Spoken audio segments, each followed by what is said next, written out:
Je vais vous faire la présentation de la méthodologie de l'étude. Donc les critères d'inclusion pour répondre aux questions étaient les patients opérés d'une arthrodèse allant jusqu'au sacrum et s'étendant au moins jusqu'à la vertèbre T11 ou au-dessus, d'accord. Donc toutes les fusions lombaires étendues. Il fallait que les patients soient âgés de plus de 18 ans et qu'ils parlent français et puissent répondre aux questions. Les critères d'exclusion, on voulait partir sur des rachis a priori peu ankylosés. Et du coup, le critère d'exclusion était des arthrodèses supérieures à 1 niveau. C'est-à-dire que les patients qui ont bénéficié d'une arthrodèse 1 niveau ont été inclus.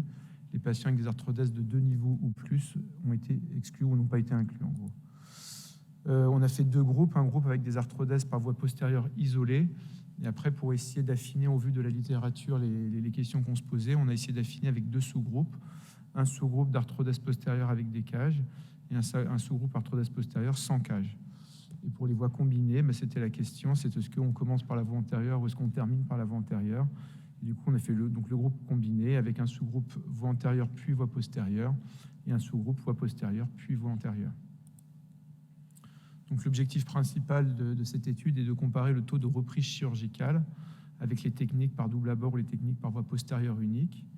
Et les objectifs secondaires que nous étions fixés, c'était d'évaluer les données opératoires, les complications post-opératoires en général, le résultat fonctionnel et le résultat radiographique.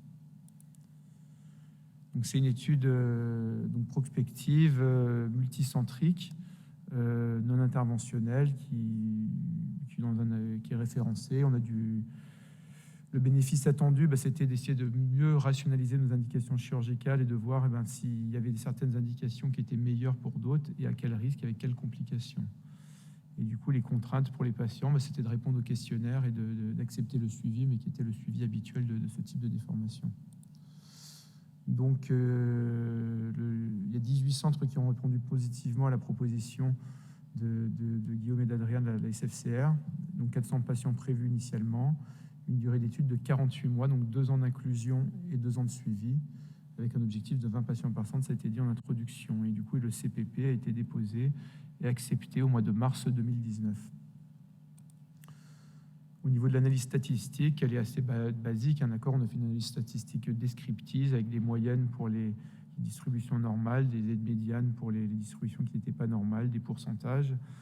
Des analyses intergroupes, on a fait des tests de student non paramétriques, tests de Fischer ou de Key2. Et après, on essaie d'évaluer un modèle multivarié pour décrire les facteurs de risque de reprise chirurgicale, qui était un des objectifs. C'était fait avec un logiciel de statistique avec un petit p inférieur à 0,05 comme significativité. Voilà.